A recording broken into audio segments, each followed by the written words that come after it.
Hello, ladies and gentlemen. I'm Marco Meyer, and you are listening to the weekly Dartscast. 180. Hello, and welcome to a new episode of the weekly Dartscast in association with Darts Corner. I'm Alex Moss, and joining me as always, the Darts statistician, Burton, DeWitt. How are you doing? Just 10 days to the PDC World Championship. How can I not be doing fantastic? How are you, Alex? Glad to hear it. Yeah, I'm doing all right, thank you. Lots to talk about. We are just over a week away from the big one, the PDC World Championship. When you're listening to this, it will be a week tomorrow on Friday when the tournament gets underway. This is the first of our preview shows. Looking ahead to Ali Pally, we're going to be joined by Thibault Tricole, one of the debutants in the field this year, the first Frenchman to play in this particular World Championship. We're also going to be touching on events at Lakeside. We're going to be joined by Inside the WDF's Andrew Sinclair, going to be joining us from Lakeside. He's been working for the WDF on their social media, the website, and a dab hand as a guest commentator as well this week. But before we hear from those two, let's start to look ahead to Ali Pally, the PDC World Championships, just over a week away now, and the defending champion Michael Smith will be in action on that opening night against Kevin DeWitt or Stowe Bunce. But how far will Bully Boy go in his title defence? It really depends which Michael Smith shows up for this event, because it's hard to guess which one's going to show up. You know, if you look at the Players' Championship events as of late, he's had some decent performances. Nothing that I would say is great, but overall he's played above his season average over the last 3 months as often as he's played below it. And he's had a few matches, 102 against Vincent van der Voort, 100 against Keen Barry, 100 against Christian Kist, 103 consecutive matches, Players Championship 22. He's had a lot of these ton-plus matches, but he's also had matches where he's averaged in the low 80s. And then in the Players Championship final last week, he averaged mid-80s in going out in his first match. So a lot of it depends on which Michael Smith shows up, because any Michael Smith could show up right now. There's been no consistency in his game. I've been saying all along that he's learning how to be number one, how to have that target on his back. And I think at some point in the middle of the season, it looked like he had it figured out. But his confidence just seems to be a little not there. And if he finds himself in trouble early in a match, I don't know if right now I back him to dig himself out. And that's the scary part, because whoever he gets in that first match, whether it's Kevin DeWitt, whether it's Stowe Bunce, they are a player that can wheel off 3 legs in 11, 13, and 13 and suddenly go into that first break a setup. You wouldn't expect them to, but they could. They have enough game that they can wheel 3 legs off right like that. And I don't know if right now I trust Michael Smith to be able to lift his game to get himself back into a match if he finds himself behind. He could. He could prove me wrong. He could go out and average 160. He also could be the one that throws in that 11, 13, and 13 in the first set and is clean sailing from there. But especially over a shorter format, he's vulnerable. The one thing that works in his favor, though, although it could also work against, but the thing that more than anything works in his favor is that those 2 players are the only ones that are going to have to play twice on the same night. They play that first match, then they sit back for a couple hours, and then they play again. Doing that, especially with a kind of big break in between, might not be the easiest thing to do. And we've seen the defending world champion a couple times over the last few years maybe find themselves in trouble early because their opponent came in with that sharpness from having a match, but as it weared on, as it got later, they tired and the world champion came back. I remember Gurren Price a couple years ago against Richie Headhouse being an example of that. And that's the thing that might work in his favor. What will DeWitt or Bunce have left? But whoever wins that match will be a tricky customer. Beyond that, I think the draw, and we'll come to this in the next question, what's the toughest quarter, is a little bit more favorable to Michael Smith than it could have been if he was in another quarter. You look at the seeds in his quarter, Matters Razma, the potential 3rd round tie, not a guarantee. Both Mike Dedeker and Dragud and Horvath could beat him, but he's not had the best year. Didn't qualify the Players' Championship finals. Played the match of his life against MVG in the European Championship, but that's really the only thing we've seen of him in the last couple months. And he probably didn't really deserve to qualify for anything else either. It's been a bad year for him, but maybe he'll take that match against MVG to show that he has a game that he can bring on the big stage. Ross Smith's been playing all right as of late. Chris Dobie's been playing well. Rob Cross has been really hot. But the other seeds in this corner, especially Jose de Sousa and Johnny Clayton, have not. They've been struggling of late, at least compared to what they've done in the past. And Krzysztof Ratajski's been inconsistent. It's a favorable quarter of the draw for Michael Smith to be in. But right now, with that inconsistency in his game, just not sure where it is, I'm not going to pick him to go past the fourth round. I'm not going to say whether it's Ross Smith or Chris Dobie, but both of them right now are playing just a little bit better than Michael Smith, at least more consistently, especially in the big matches. So I'm going to go fourth round for the world number one and world champion. I think it'll be an early exit for him, but maybe that'll be what he needs to pick back up next year and try to pick up some more hardware in 2024. We're not quite sure what Michael Smith we're going to get at the moment. You think back to that last time that we saw him on our screens, the Players' Championship finals, an 85 average, but also in that game missing double 12 for a 9-darter. So it's really difficult to gauge where Michael Smith is coming into this tournament. But in terms of defending this title, it's something that, as far as the PDC World Championship, we have only seen 3 players do it in the past. Phil Taylor a lot of times, and then Adrian Lewis and Gary Anderson. But Gary Anderson, the last of those players to do it in 2016. Since then, 5 different winners in the last 7 years. So recent history would suggest that Michael Smith won't defend this title over these next 4 weeks. You mentioned as well about having to dig deep at times as well in this tournament. That is something that Michael Smith did this time 12 months ago. I think back to the game against Martin Schindler. I think it was the last 32, 3-1 down in sets, coming back to win that one 4-3. And then the quarterfinals against Stephen Bunting, where he had that big lead 4-1. Stephen Bunting pulling it back to 4-3 and then getting over the line to win it 5-3. So a lot of people, when they think back to last year's World Championship, quite rightly, I guess, is going to be about the greatest leg ever, that 9-darter in the final and beating Michael van Gerwen to win the title. But at times, he did have to dig deep to get over the line in games. And I don't think he's going to have things his own way this year either. And, okay, it is a more favourable section of the draw, but there is still some danger in there. I look at the likes of Ross Smith and Chris Dobie, players that you mentioned there, players that he could come up against in the last 16. And then the quarterfinals, Rob Cross is someone that jumps off the page there as a possible threat to Michael Smith's title defence. But I also look at that opening night as well. And since that jump to 96 players for this tournament, we have had, as is tradition now, the player who wins that first game of the night in the first round, they do have to then come back later on in the evening to face the defending champion. And so far, it's been a win for the defending champion each time. And it's not been plain sailing. It's not been 3-0 every single time. As you mentioned, the Going Price game with Richie Edhouse a couple of years ago, I think it was Rob Cross and Jeffrey Desvan. That one went 4 sets as well. There were some hairy moments in there, but I do think it's a tough ask for whoever gets through that first game, whether it is Kevin, whether it is Stowe. They are both debutants in this field. To come through that first game, it's going to be a huge task to then bring themselves back down from that high and then to go again a few hours later. And okay, they're both used to playing multiple games in a day, whether that be in Kevin's case with the Pro Tours or Stowe with the CDC events, the Continental Cup, which he won to get to the Grand Slam last month. But this is another level, opening up the World Championships, the biggest tournament there is, and then to then play later on in the night against the world number one. I do like the fact we get to see the holder in action in that first session, but at the same time, I think in this instance, they do have that advantage of not having to play a game earlier on in the day. So I think Michael Smith will avoid that banana skin on that opening night. I do think he will get past whoever it is in the third round, whether it is Mike De Decker, Dragutin Horvat or Madars Razma. But I'm going to agree with you. I think that his run does come to an end in the last 16. It'll either be against Ross Smith or Chris Dobie. And I don't want to give away all my picks before next week when we make our predictions who's going to win the tournament. But I think Bully Boy's defence will end in that last 16, and you're going to find out who by next week.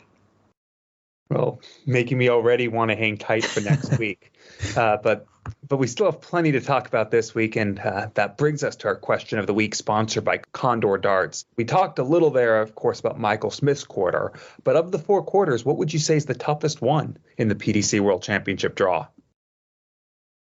Yeah, first of all, thanks to Condor for their support of the show, and looking at the poll on Twitter at the moment, there is a clear winner as things stand, but still plenty of time to have your say, so do get in touch with us. But the first quarter, which has with some players we've just spoke about, Michael Smith, Rob Cross, Ross Smith, Chris Dobie, that's at 10%. The second quarter underneath them, still in that top half of the draw, you've got the likes of Peter Wright, Going Price, Gary Anderson, that's at 44%, which is leading the way. Then into that bottom half of the draw, the third quarter, 30%, with Michael Van Gerwen, Stephen Bunting, Danny Noppert, and then the fourth quarter, 16%. One of the favourites, Luke Humphries, Ryan Searle, Nathan Aspinall, and Dave Chisnell, and a few of our listeners getting in touch as well. Leon saying whatever one Gary is in, brutal, so he's going with that second quarter, as is our good friend FDI, Lendl Farrier. He said the second quarter with Gerwin Price, Luke Littler, Gary Anderson, James Wade, Wright, etc., etc. And just looking at it there, it does look very strong. You've got the high seed, Peter Wright. Okay, there's been question marks about his game all year, but he's still won a major. He's won a World Series. He's won a Euro Tour. But he has got a very tough game. If it is Jim Williams first up in the second round, he's got his hands full right from the get-go there. And, of course, he is defending that winner's money from 2 years ago. So there's an extra element of pressure on Peter Wright to perform in this tournament. Gary Anderson, a float with a draw, the 21st seed. But we've seen this year he is playing better than a 21st seed in the World Championship. He's played some brilliant stuff at times, and you probably can't call him a dark horse as a 2-time world champion, but I'm sure there'll be many people fancying him to come through that section. You've also got Gerwin Price, the 5th seed, Luke Littler on debut, still only 16 years old until next month, but how will he take to the occasion? He's played at Ali Pali before in the JDC World Championship final, but this is another step up. The pressure goes up, the crowd, the numbers go up, but to play in a World Championship at that age, and the talent that we've seen that he's got makes him a very interesting player to follow in that section. James Wade as well, someone that we've seen return to form the last few months. So I think I've got to agree with Lendl and the majority of our listeners here go with that second quarter of the draw. But if I'm going to pick out one of the other quarters that could rival it, could come close, I'm looking at that third quarter. You've got Michael Van Gerwen, the 2nd seed. You've got Stephen Bunting, who's had some big runs in the majors over the last few weeks. You've also got Danny Noppert, Damon Heta, Josh Rock amongst the seeds. Some others who could make a real impact. Dimitri van der Berg, a semi-finalist last year. Kim Huybrechts, we've seen him claim some scalps in the World Championship before. Martin Schindler, he's in there as well. Someone that could be someone to keep an eye on. He came the closest to beating the eventual champion Michael Smith last year.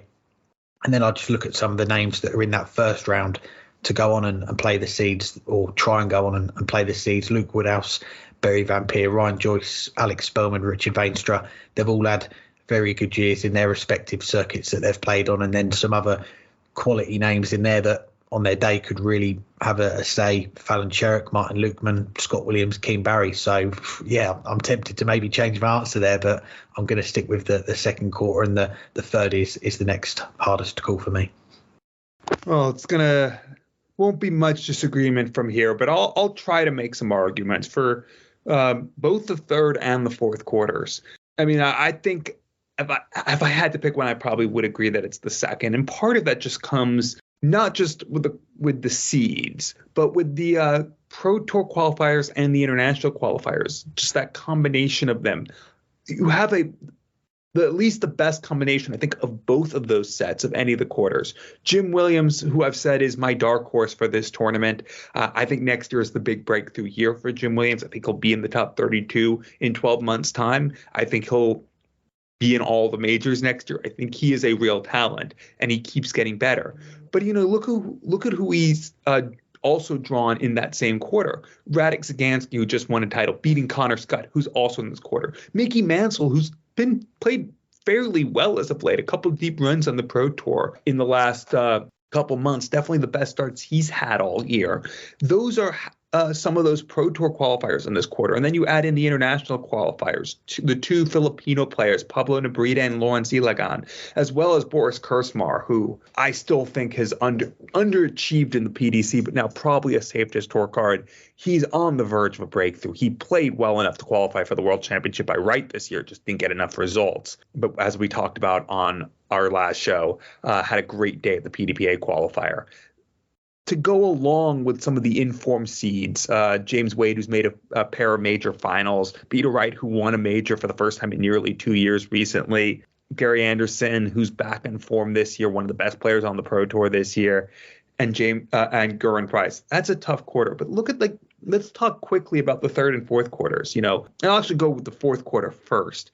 Just having Luke Humphries might make it the toughest quarter because he's the best player in the world right now. So if you're anyone other than Luke Humphries, you have the least chance to win a quarter because you're in the quarter with the most likely to win his quarter in Luke Humphries. But the other seeds, Ryan Searle.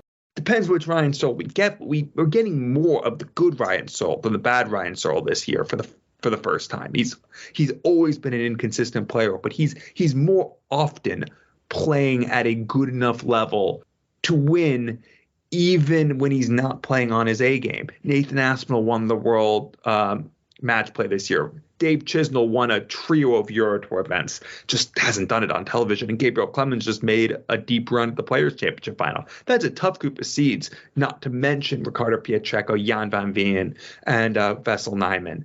That is not an easy quarter, even if you discount Luke Humphries. And you can't discount Luke Humphries. He alone makes it the toughest quarter for anyone else. And then quarter three, you talked a little bit about it. I'll mention it as well. Stephen Bunting playing the darts of his life. Danny Noppert definitely is good enough to make the Premier League next year. Whether he'll be selected is another question. Damon Hedda somehow hasn't made a semifinal yet of a major. Maybe it'll be at the Worlds. Josh Rock as well. And, I didn't even mention Michael Van Guren. But then you look at some of the Pro Tour qualifiers. Rivals quarter two in this regard. Ryan Joyce, just brilliant in the last couple months, second Pro Tour title as well. Jermaine Watamena just had a couple good wins in the Players' Championship finals. Maybe he's finding form again after struggling for much of the year. Luke Whithouse, of course, made his first final recently, playing some good darts, and Richard Veenstra, who I talked about a few weeks ago. And then the only thing that I think that this quarter lacks in is those international qualifiers. Not that they're bad, not that they're not good. They're just not on that same level as quarter two. But Barry Van Peer is a tough competitor.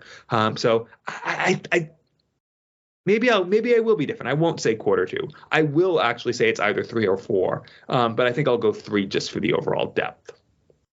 And now we'll move on to our first guest on this week's show. He is going to be one of the debutants in this year's PDC World Championship and the first one from France. Here's our chat with a former WDF World Championship finalist, Thibault Tricole. I'm pleased to say we're joined by the first Frenchman to play in the PDC World Championship, Thibault Tricole. Thanks for the time, Thibault. How are you doing? Yeah, I'm feeling very well, of course. I'm over the moon.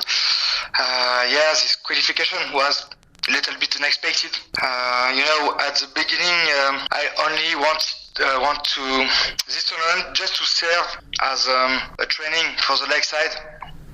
Even if when I participate in a tournament, I want to go as far as possible, and win it. But it's so good for me, yeah. We put out a post on our social media. We were asking our listeners, because we're only 2 weeks away now from the World Championship, which players they wanted to hear from on our podcast, and a lot of them said your name. So it sounds like you've got a following not just in France, but it seems outside of France too. So what does that support mean to you?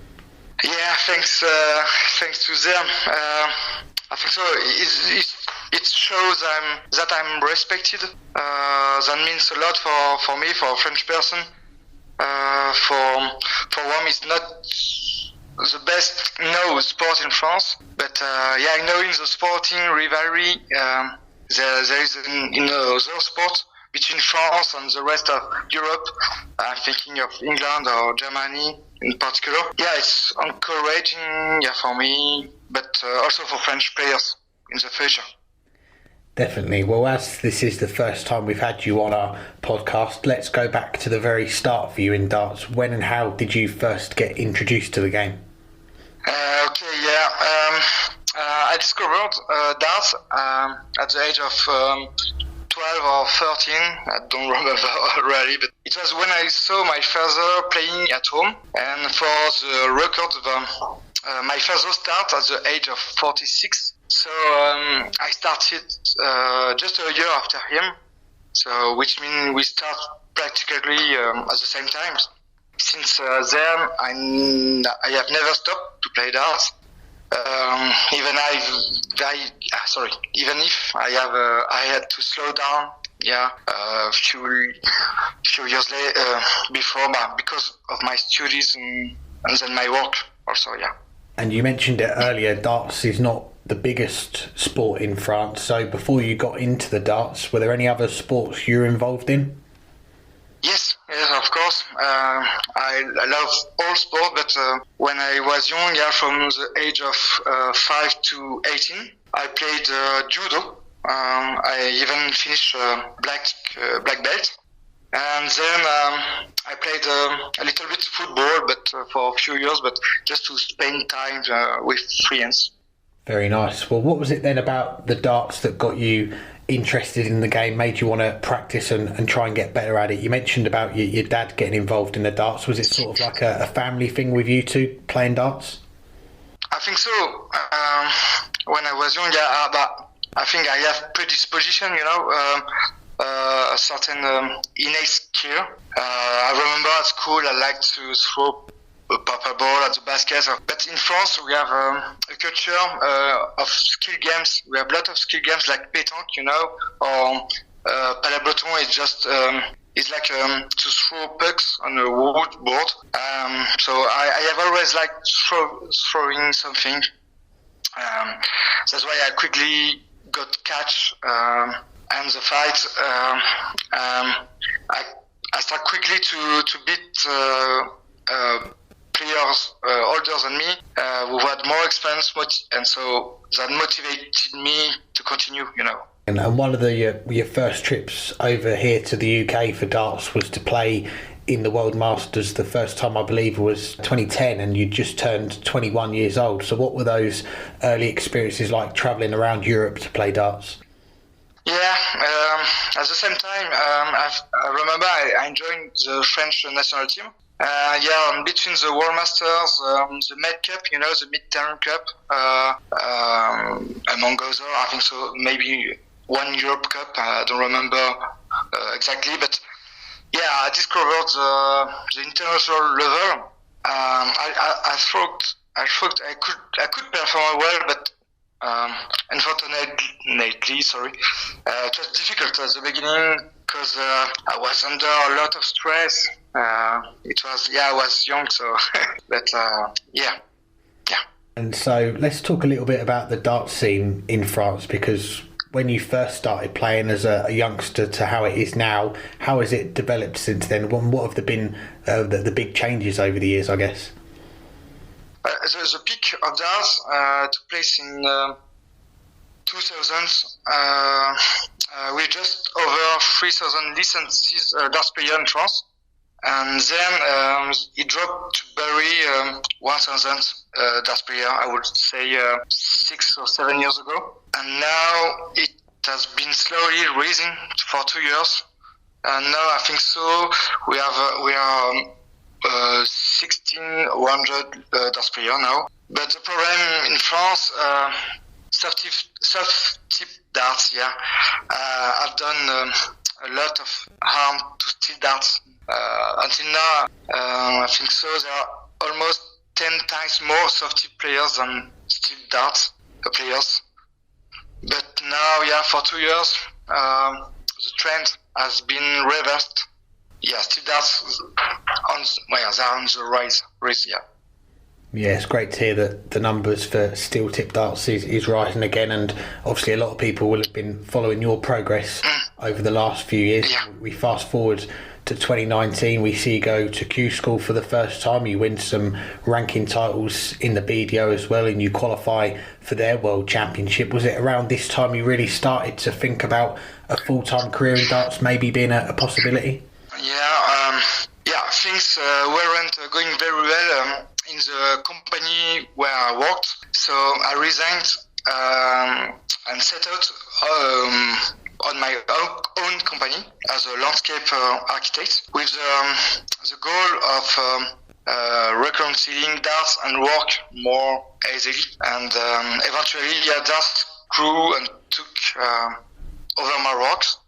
At the same time, I met just some French people who motivated me to travel abroad, and with a little financial help, that's out at the moment.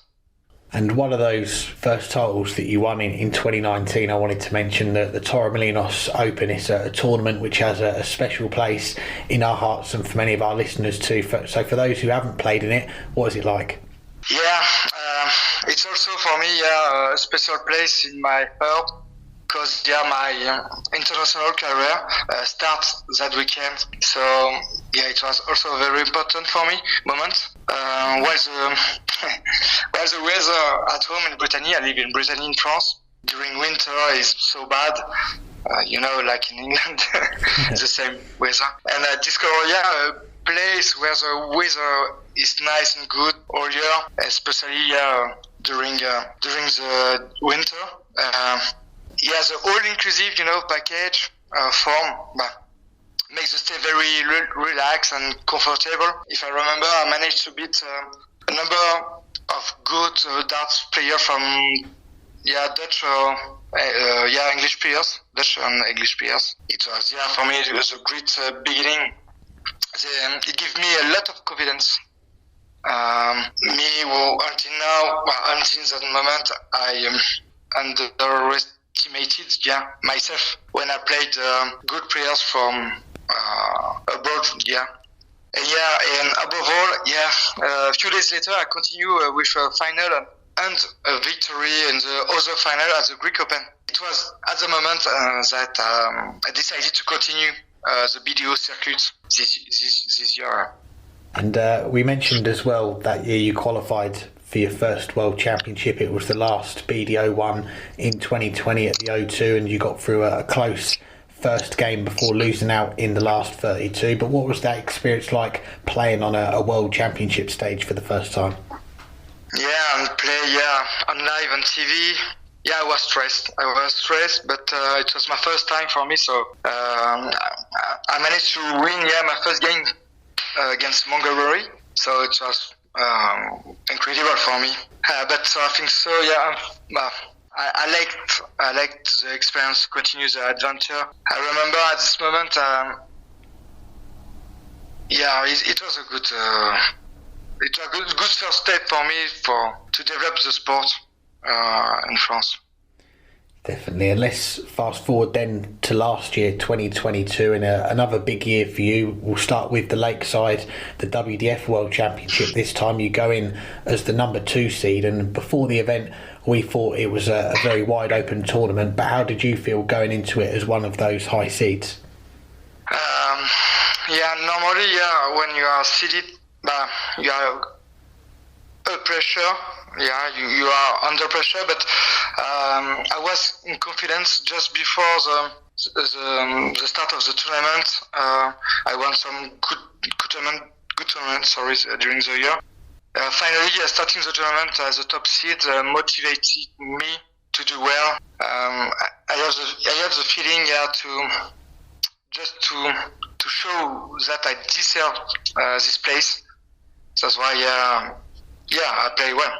It was an entertaining run you had that week at the Lakeside. Your first 3 games you had to battle back from behind to beat Sean Burt, Steve Hine and Andy Barton's. 2 of those matches go into a sudden death leg. Just how tense were those moments to be involved in when it came down to just that last leg to decide who was going to go through?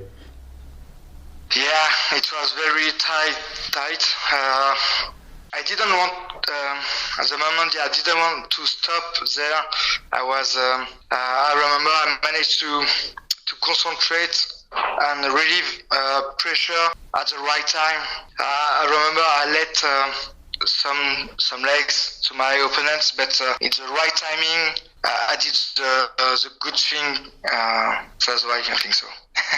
Yeah, that's right. And, another deciding set follows in the semi-finals against Cameron Menzies, and you edge through to get to the final. What was it like waking up on that Sunday at Lakeside to play in a World Championship final? I remember I didn't sleep all night. I was over the moon, but also very stressed before the final. I think that's why I finally fell for it at the end. But it was a very great experience for me.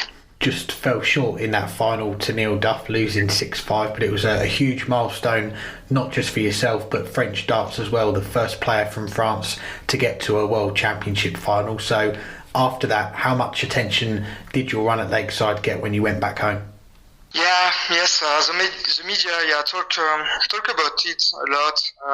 I remember just one day after the final, I was invited to La Chaîne L'Équipe, the main channel, sport channel in France, free and a free channel. So yes, it was a good first step.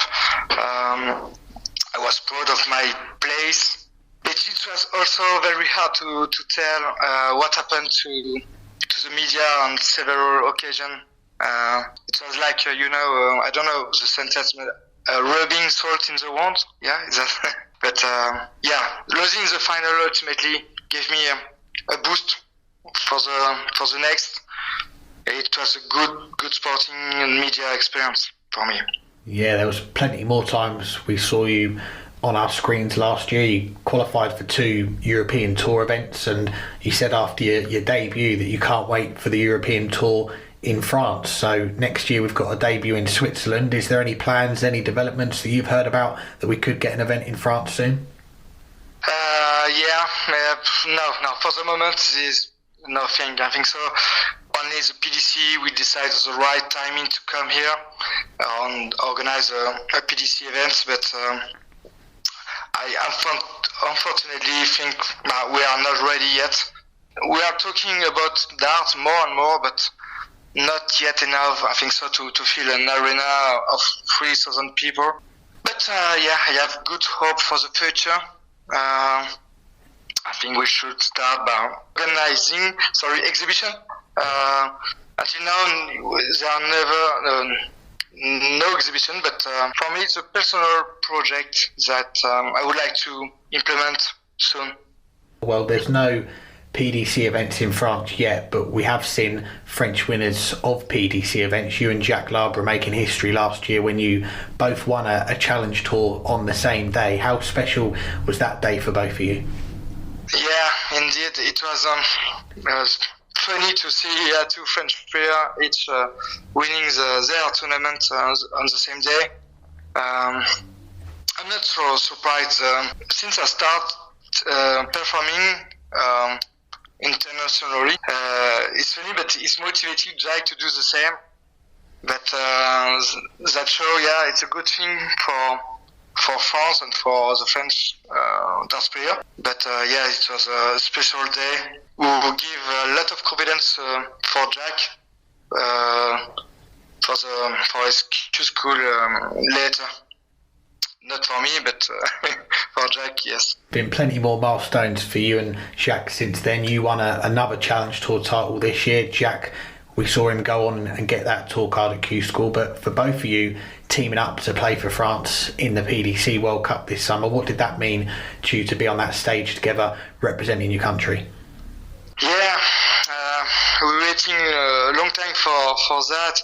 For me personally, I think a World Cup without France, which is a major European country, was a shame. But I can understand that we went there before. We didn't have the level, but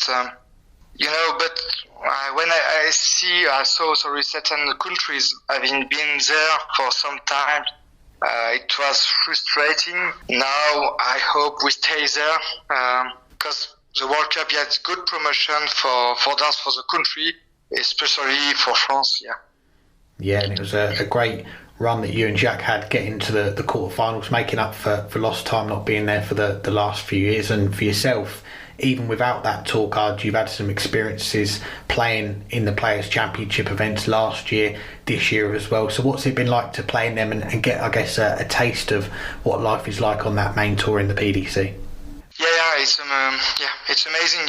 Especially at the beginning. I remember the last year I was like a kid in amusement park, theme park. I found myself playing with the stars I saw on TV when I was young, or maybe later. Now, I'm better able to put the events into perspective. It has almost become normal to find yourself among them, but even if I still have work to get to their level. But it was, it's crazy. Well, a couple more questions before we let you go, and let's get on to Ali Pali, because first of all, many people would have expected to see you at Lakeside this week, having qualified for the WDF World Championship again, but you and several others went to go and play in that West Europe qualifier to try and get to Ali Pali. Could you play in that event with less pressure, knowing that you had a World Championship to play in? How did you approach that day? Even if the PDC, the PDC World Championships is much bigger, much more mediatized than the Lakeside, the proportions are not the same. But I think I will see on the first match. But I think I will play with less pressure because I would have the position of the outsider, except at Lakeside I was among the favorites player, even if the match against Leonard Gates was going to be difficult for me. But I don't have much to lose. I only want to gain experience. So it's good for me and for my future, especially at two school next January. And the final in that qualifier, you and Wesley placed, it was the Lakeside runner-up against the World Masters champion, and you win it 7-4, so you're the first player from France that's going to play in the PDC World Championship. And we've touched on it a little bit, the media attention that you've had in France. L'Equipe have been covering you. I've seen some of the big French YouTubers as well. You've had appearances on TV. So what have the last few weeks in particular been like since you won that qualifier? The Rex was incredible. Some people send me during regional, local tournaments took place France, the same day. And in the last matches, the tournament stopped because everyone had their eyes glued to the screens and dark connect. So I received a lot of messages than when I first qualified for the BDO or WDF World Championships. Until now, I have received a lot of requests, from journalists for interviews, for major national media. So we are on the right way to develop the sport in France. Last weekend, I even hiked in a film just to double, I don't know the word, double the main actor just for darts, just to play darts. So it's crazy for me. Excellent. And in round one at Ali Pali, you've got someone that you've played a few times, Mario van den Bogarde. It's going to be a debut for him as well, the winner to play the former world champion Rob Cross in the second round. But how important is it to focus just on Mario, not think about that potential matchup with a former world champion in the next round? Yes, I'm going to play Mario, who is a good friend of mine. Maybe the player I know better. So I must not to show my emotion during the game. It's not going to be easy. I just will try just to enjoy the moment. Mario is already a great player, so it will be very difficult for me to beat him. But I want to stay at Ali Pali as long as possible, so I'm going to apply myself as best I can. Of course, playing Rob Cross will be a good motivation. I never played him, so fingers crossed. Yeah, definitely. It's a great reward for whoever gets through that one. And lastly, before we let you go, beyond the World Championship, we know a big goal for you is to join Shaq on the PDC Tour. So what would it mean to achieve that goal next month, win your tour card at Q School and help continue flying the flag for French darts, 2 players on the tour? Yeah, the Q School is a goal, of course, but with the experience, I don't want to think too much about it. Yeah, because the years when I thought about it too much, I failed. So if I cannot do it yet. I still have plenty of opportunities like this year. We'll see, but I know that one day I will be there for sure, and that means that I will be ready. Because I know I still have a lot of work to do, but I don't want to get my tour card just for 2 years. I have to be ready to keep it. So obviously, I want to continue to shine as an international scene for me, and for me, I think so. This is the only way, to develop darts in France. So to have 2 players, it's perfect. And in the future, I hope we have more and more darts French players. Well, Thibault, it's been a pleasure to get you on the show, talk to you about your career in darts so far, and wish you all the best for the World Championship, Q School, and what else is to come this year and next year as well. Yeah, thanks a lot. Thank you. It was a pleasure to spend time for that and to share my point of view. I'm sorry I'm not fluent in English, but I try to improve my English. But it was a real pleasure, and thank you for your support. Cheers. Thanks again to Thibault for joining us now, continuing our look ahead to the World Championships. And in case you missed it, the title sponsor Paddy Power revealing this week the Ballon dart is going to be the prize for the player who hits the most 180s at Ali Pali. So who do you fancy to lift the trophy? Well, I feel a little trepidation making this selection, not because I don't think I'm going to be right, but because it might just spoil our next episode and mean that we don't need to have it. Because one thing that is not guaranteed that the person with the most 180s is going to make the final, but it's a pretty good bet. At the very least, whoever finishes with the most 180s is going to make the semifinals. It would be almost impossible for that not to be the case. And probably is also going to make the final. So in a way, you're getting a sneak peek, not about who I'm necessarily going to think is going to win, but at least who I think is going very, very, very far into this tournament. And maybe it would be more interesting if the award was for the most 180s per leg, because then it could go to pretty much anyone if they just had a good run at some point, a good match, or not a good match, but a match where they scored a lot. They could have gone out 3-1, but in 14 legs ended up with 16 180s or something and win this award. But it goes for whoever has the most. I think the safest bet is Luke Humphries. One, he's almost as good at scoring as pretty much anyone. Yeah, okay, Ross Smith, Dave Chisnell probably score a little bit better than him. I mean, there's a couple others as well. But two, it's going to take some beating to keep him from making the semifinals again. And yes, he might end up going against MVG, and yes, MVG is going to be hungry to get revenge after the Players' Championship final. But Luke Humphries is the best player in the world, and he hits 180s. He could hit 180s with his eyes closed if he wanted to. I can't not pick Luke Humphries here because it just, I think it's going to happen, and also it's the safest bet.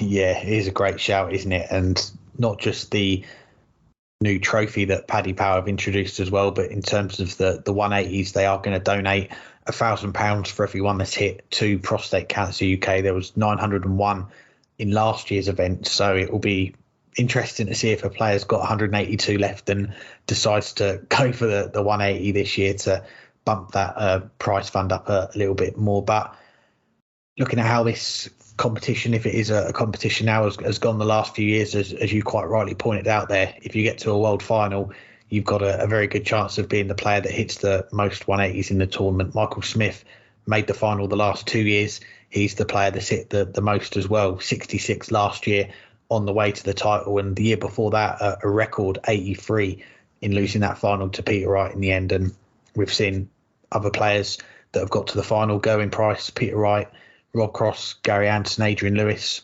They're the ones that have hit the most 180s in the tournament. Luke Humphries, he's the favourite with the title sponsors 3-1. There's no surprise really in that.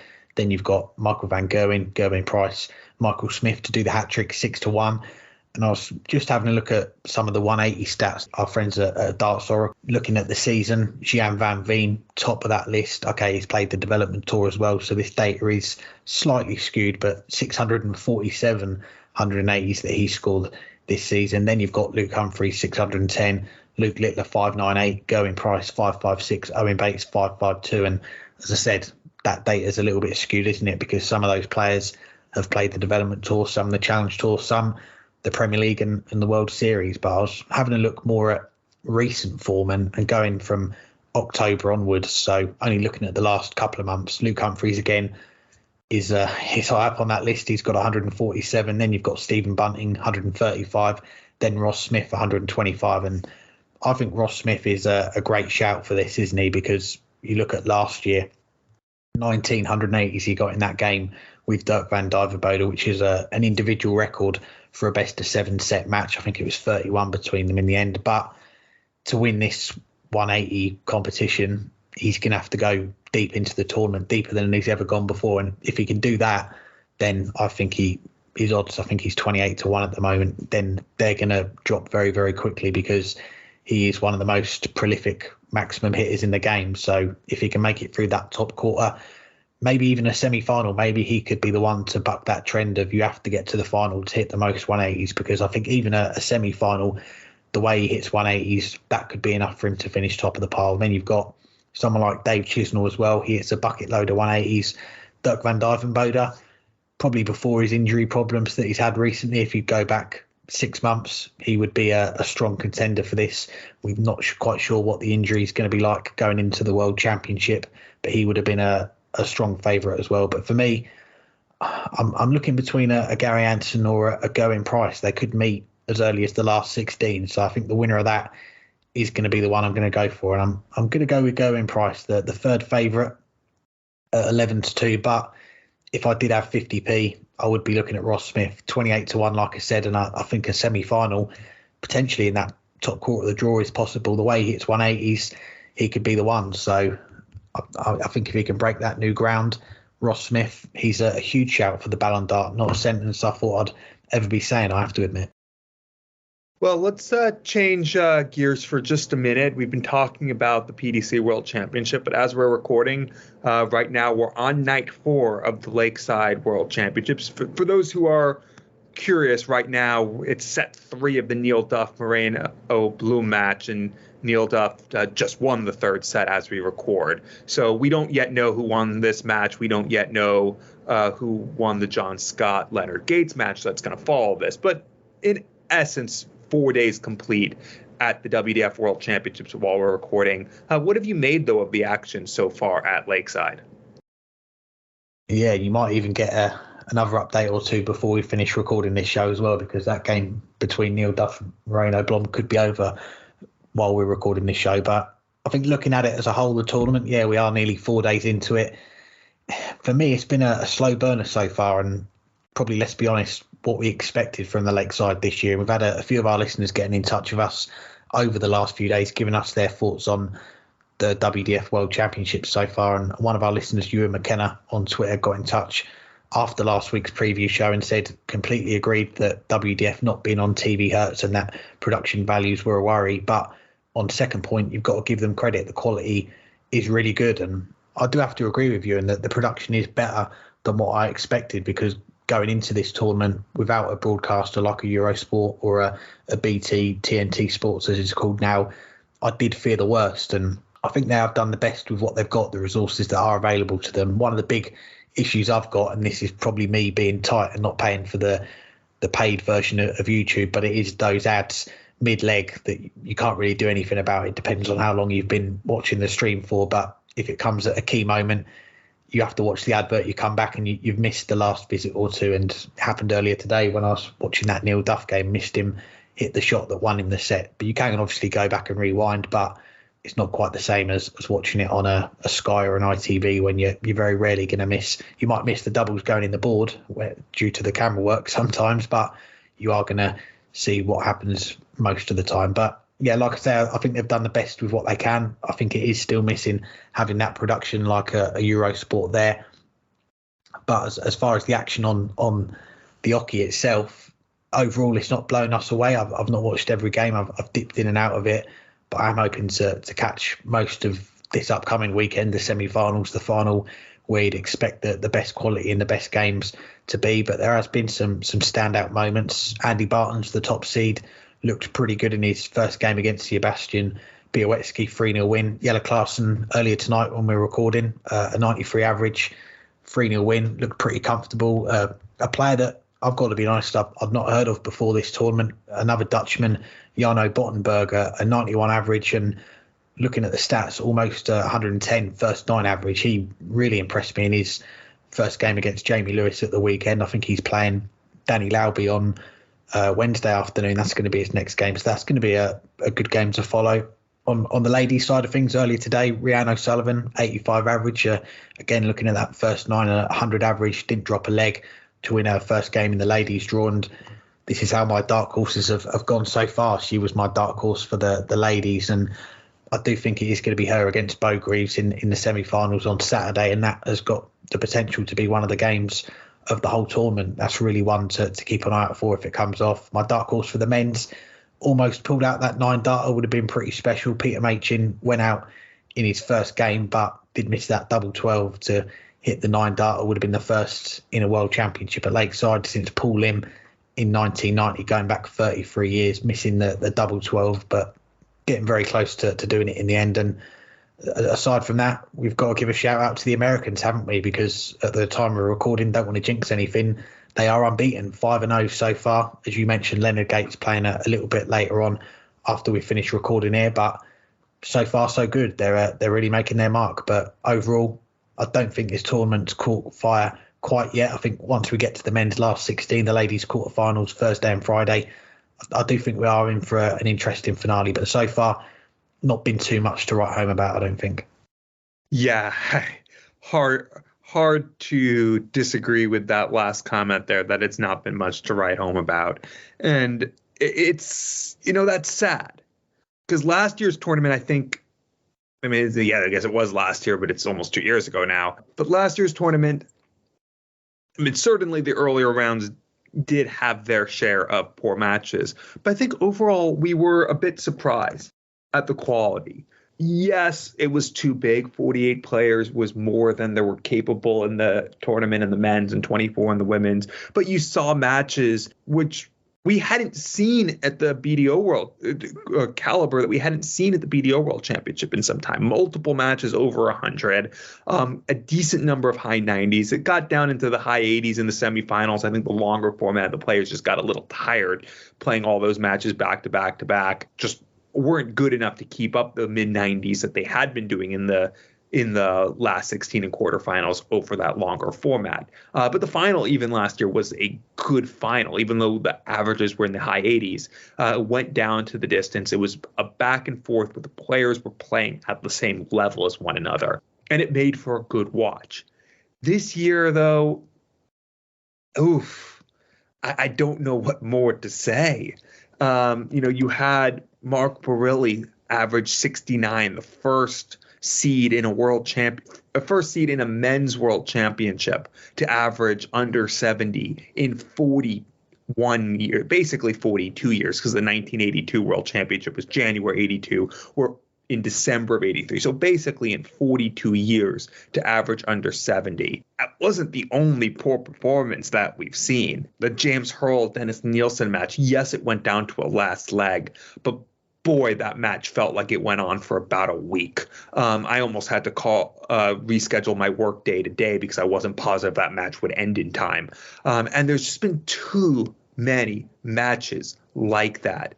And the women's tournament hasn't been all that much better.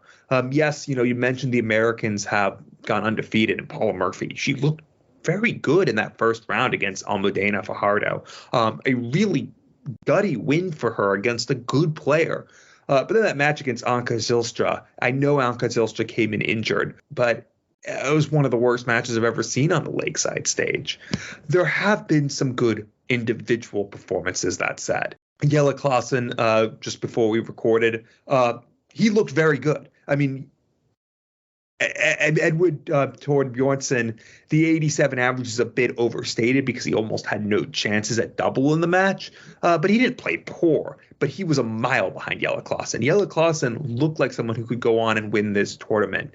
Wesley Placier, after a slow start to that match, looked good over the last few sets against Reece Colley. That was a good performance as well. Gary Stone averaging over 90, another good one. Andy Bottens, the best player in this field, I think, had a very good match against Sebastian Bielecki in a match that easily could have gone the other way. Bielecki might have lost it 3-0, but if Andy Bottens didn't play well, that match could have gone the other way. Bielecki is a good player and played all right.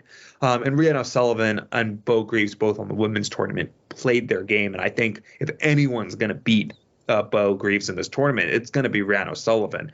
That semifinal that they are likely to have, best of 5 sets, is no gimme for Bo.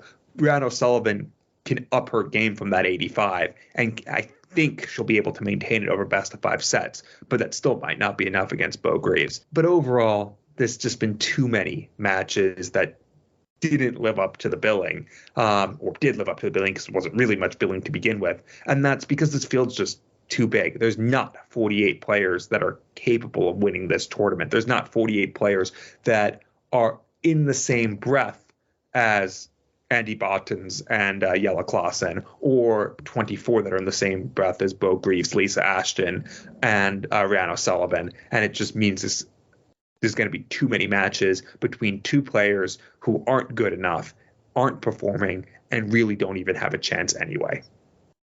Well, let's hear from someone that's seen every match so far in this year's WDF World Championships. He's been part of the social media team doing the reports on the website for the WDF as well, and even doing a bit of commentary as well. Joining us from the Lakeside, here's our chat with Andrew Sinclair. I'm pleased to say we're joined by Inside the WDF's Andrew Sinclair from the Lakeside. Andrew, how are you doing? I'm very well, thank you, mate. How are you? Good to be chatting again. Great to get you on, and we're midway through the WDF World Championships. We've just had the afternoon session on the Wednesday, day 5. What have been your biggest takeaways from the action so far?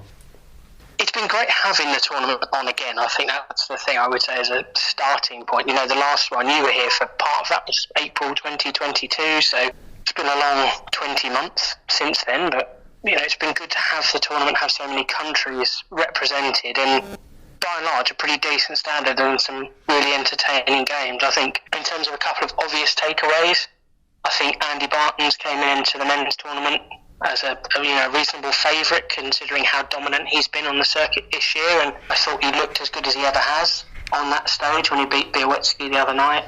And yeah, I mean, Bo Greaves as good as ever, really. You know, she's come into this tournament, there's more pressure than last time because she's defending the world title and of course made that choice to play here and not at Ali Pali, so there's a lot of external pressure on her, but she was just absolutely brilliant, dropped just one leg and yeah, 1 or 2 missed doubles away from a 90 plus average, which obviously would have been lovely to see as well. Yeah, you mentioned Andy Bartons, Bo Greaves put markers down on Monday night. They are the top seeds in the men's and the women's draws, but for you, who else has caught your eye so far this week? I mean, it'd be remiss not to talk about Leonard Gates. I know he was someone people were very keen on before the tournament because of his success in the seniors, but he looked very good in his first game against, I have to try not to call him Ronnie Corbett, Brian Corbett from New Zealand. And then, yeah, last night he played a friend of ours, John Scott, and I thought John gave a really good account of himself. You know, Leonard had to fight for it, and then, yeah, really went through the gears in the end, 2-11 darters to seal victory. So Leonard's looked good. One other name I'd mention is Jan Bottenberg from Holland. Again, another to call him Battenberg cake, but he was very, very impressive against Jamie Lewis. Highest first line average of anyone so far this tournament, 109.9. So he looked very, very good, very assured on his big debut. So he's got a tough one to go, but ask him to take lobby, but he certainly showed he's got real criticism to really deep in this year's tournament. And talking of people making a name for themselves on their big stage debut, we've got to mention your call up to the commentary box, helping out as a guest co-commentator in some of the sessions. We've been glad to see it. What's it been like commentating at the home of World Darts, calling some of the action at Lakeside? Yeah, I mean, it's been an incredible honour and privilege. I had a conversation with Nick Rolls, WDF Secretary General, before the tournament. Nick said to me, we'll see how it goes. We might try and get you on commentary, and it was one of those things, if it happened, it would have been lovely. And then, first night I got called up, did the last 2 games of Saturday's evening session, and then, did some more on Sunday, did a little bit during the week. I really enjoyed doing Victoria Monaghan's game on Sunday, but also Dennis Nielsen, his dramatic win over James Hurrell was a real pleasure to commentate on. I mean, me and you have spoken about this on your podcast before. Kind of Lakeside and the darts here is such a huge part of why I, love the sport and love this side of the sport. So to be involved, be here for this tournament is fantastic. But to get to commentate on some of it was amazing, really, and just hope I did a decent enough job. We thought you did a great job, mate, and obviously our listeners, they'll know you from hosting Inside the WDF, the podcast. You're involved with the WDF team now, so apart from a little bit of commentary, what have you been up to at Lakeside? God, lots of things, really. T-boy? No, so I do the written reports for the WDF website, so the session by session recaps, also working on the social media with live updates and plug-in interviews and stuff that are being done as well, but just generally helping, chatting to, kind of having conversations with people within the WDF about what the future might look like and how we can change things moving forward. And now we're back here, this tournament's running, it's sort of, how can we push on and kick on for 2024? So lots of things really, but main thing is doing the stuff for the website, and the commentary's just been a lovely bonus on top of that. And we have to ask as well, our listeners will want to know, when are you going to pull your finger out and bring the podcast back? 'Cause it's been a little while since the last episode. So is it in the pipeline for 2024? Yeah, it's been 14 months, I think, since I did the last one. And really, the main reason I stopped doing it was because I wanted to see what the future of this system actually looked like, to see if they could at that point. They hadn't organised the World Championship for 2023. There was no information on dates or schedule or anything like that. And it was hard to have confidence, but I think now, obviously, I've kind of become involved with the team. I know what's going on. And this tournament's run really well so far and looks set for a really good conclusion. Strong fields left in the men and women's tournament.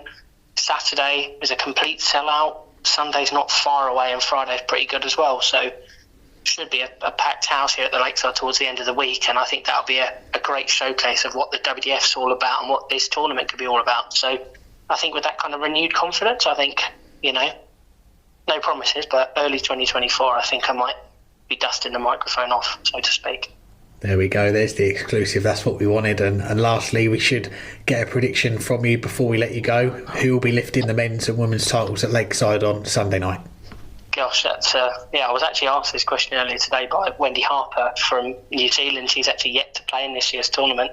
One of her compatriots, Johnny Tartar, will have played his 3rd game in the men's tournament before she plays her 1st. So I think she was just keen to talk about something else. So, what I said to her, the winner of Andy Barton's game tonight with Gary Stone, I think the winner of that will be in the final. On the other side of the bracket, I thought Neil Duff played well enough yesterday to beat Moreno Blonde, but he had to dig fairly deep. But for me, I think it'll be probably Andy Barton's against Daniel Albion or Leonard Gates in the final. And I thought it before the tournament. I still think Barton's is the man to beat here, so he would be my pick in the men's.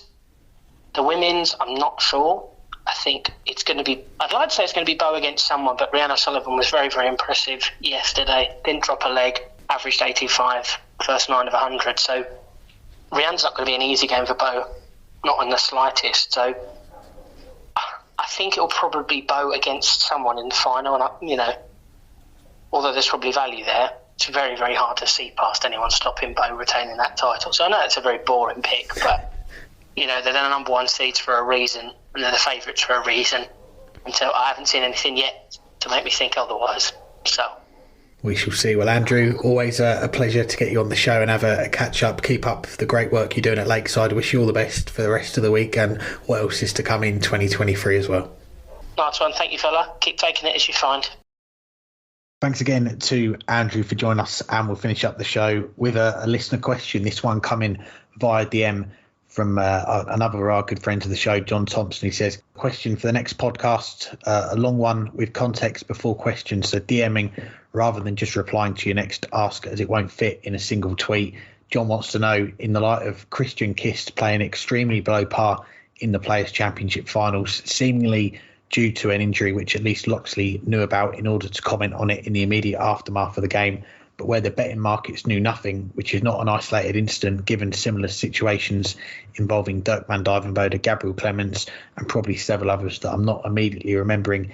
Is it time for players who know they are not going to be 100% for a game for whatever reason, perhaps to the point where they're just turning up for the loser's check with no realistic expectation of winning, to be required to report this somewhere publicly, to limit the possibility of those in the know from profiting from this knowledge, which for all intents and purposes is insider trading, and to protect the public from investing in a game which they're expecting to be between two players giving their all, to better protect the integrity of the sport? And don't ask me to repeat that question.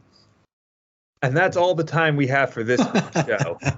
No, it's a long question, but it is a good one.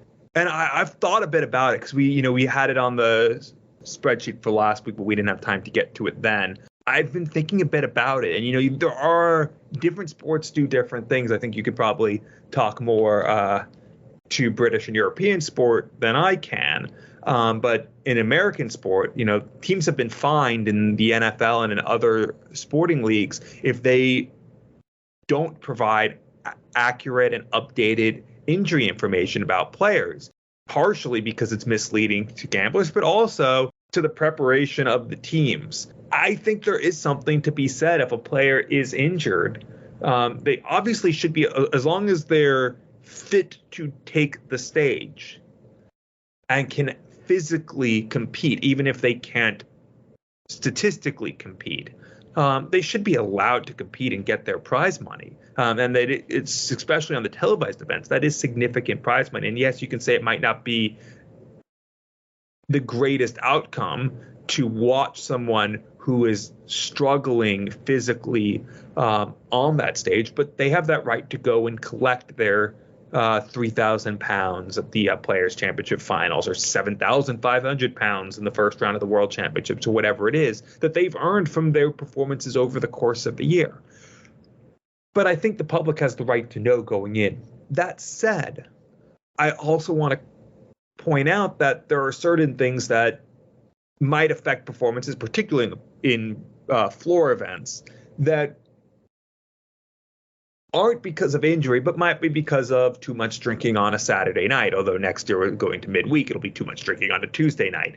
And I'm not going to name names, but from the Pro Tour weekends I've gone to in the past, I've seen players get hammered, not get to bed until 6 a.m, and suddenly show up completely hungover, clearly not any chance on that Sunday. And what do you know? They go out averaging 83 in the first round, and no one's ever going to know who wasn't there. But that does happen. Probably less so now because the prize money has increased even from a few years ago significantly, and the repercussions long term from just one bad day can be very significant. One day of not getting a couple wins that you could have been might be the difference between qualifying for the World Match Play, being a seed for the World Championship. There's a lot on the line, but players still do it. And should a player have to report that they're hungover on a Tuesday at a Players' Championship event? I don't know. That's now starting to push it. But at least for the televised events, and at least for significant injuries, maybe there should be an obligation for the players to report it and for the PDC to announce it, with the hope that it keeps the match from being bet on, and it keeps people from having inside information, the people that have inside information from being able to profit from it. But I'm not sure where the line is drawn, because at some point you will get to the what if someone knows that someone's too hungover to compete and goes and bets on it while everyone else doesn't have that inside information. And that's a much tougher question, and therefore becomes a question of where should the line be. Yeah, just a full disclaimer on this show. The night before I played in the Viking Cup last year, I was out till 3 o'clock in the morning and I went on to average 47. But no, in all seriousness, it's definitely a topic to think about. And I'm glad that John did get in touch with us to ask us to discuss it on the show. And thanks for sending it in via DM, because I'm not sure how many individual tweets it would have taken for him to write out to get it by that way. But yeah, thanks for the question, John. Injuries in darts, not something we see very often, but it does happen from time to time. And I think not just from setting a standpoint to protect the integrity of the sport, but also just for the tournaments themselves. We want to see, as darts fans, the best possible matches, the best players in each tournament. And if players have qualified, they do deserve to be there. Obviously, form can come and go, and players, they're not robots. They're not going to perform at their top level every single time. But injured players, that can have an impact, and a serious one, depending on the injury as well. We mentioned Dirk van Duijvenbode earlier when we were talking about the Ballon Dart trophy for the most 180s, and I said he would have been one of the strong favourites to win that 6 months ago when he was injury free, because he is such a big, prolific 180 hitter. But with an injury that he's got at the moment, it's tough to see him reaching those heights, isn't it? But I think if you want to change something, it's going to have to come in for players like John mentioned, when they report an injury to the relevant body, if that's the PDPA or whoever. And in those circumstances, they probably do need to receive that first round losers money and be replaced in the field. But I think they do have to give enough notice as well, because there's no point turning up to a venue with an injury and the day before hoping it might be better the next day, and then on the day pulling out or asking for that money, because there's no chance then of having a replacement ready. And the last thing we want is buys in the tournament. But I think of other sports, there's not really a lot of examples I can think of as far as individual sports. I'm not sure what the rules are in tennis. Maybe that we've got some listeners who like their tennis as well. It's a lot more physical sport. There are more injuries involved in tennis. There's a lot more running around than there is in darts. But I don't know what the rule is. If a player pulls out of a tournament with enough notice, do they get their first round money, and then does someone else come in and replace them? I think that's probably one of the big reasons why we don't see players with injuries pulling out, because there is a lot of money in the game now. And for darts players coming through the ranks, that's a payday, isn't it? You turn up, you play, you get the money. If you don't turn up, you don't get paid, as simple as. So I think until we see those rules change, maybe it is something that the PDC or whoever looks at for the future. We want to become a more professional sport, and taking out these games where we've got players that you can see they're visibly injured or they are struggling, and they're able to pull out of these games. It's not just going to help the tournaments, it's also going to help the players as well, because it does make the decision easier for them. They don't have to choose between not being paid and turning up injured to play and getting paid, if that makes sense. So yeah, definitely an interesting topic. And as always, with anything we discuss on the show, do get in touch and let us know your thoughts as well. Know anything else for this week? Well, as always, we have to say a big thank you to our guests for joining us, to Thibault and Andrew for their time. Thank you to our sponsors, to Darts Corner and Condor Darts. They do help keep this show going each week, so do go and check them out. Links in the description. Thanks to everyone for listening. We'll be back next week with our final preview for Ali Pali. We'll be giving you our picks for who we think is going to lift the big one, not the Ballon d'Art, the Sid Waddell Trophy. So keep an eye out for that. But until then, enjoy the rest of Lakeside, enjoy the darts, and we'll be back next week to give you our picks. Yeah, so in a way, we've already given some of them or hinted at some of them, but we will be back next week to let you know who we think will win the World Championships, so that you can go bet against it. Although our tips have been good as of late. Until then, thanks to our sponsors, thanks to our guest this week. I hope everyone enjoys the rest of Lakeside. Hopefully it becomes a little bit more enjoyable over the next few days. I think it will. I hope it will. Well, it can't get better if you're an American fan, because they're undefeated so far. Eventually, someone's going to have to lose at the very least next round, because it could be Leonard Gates against Danny Lauby, in which case an American would have to lose. But it can't get better if you're an American fan. It can get better if you're a fan of anything else. But hang tight and enjoy the darts. It's almost Darts Miss.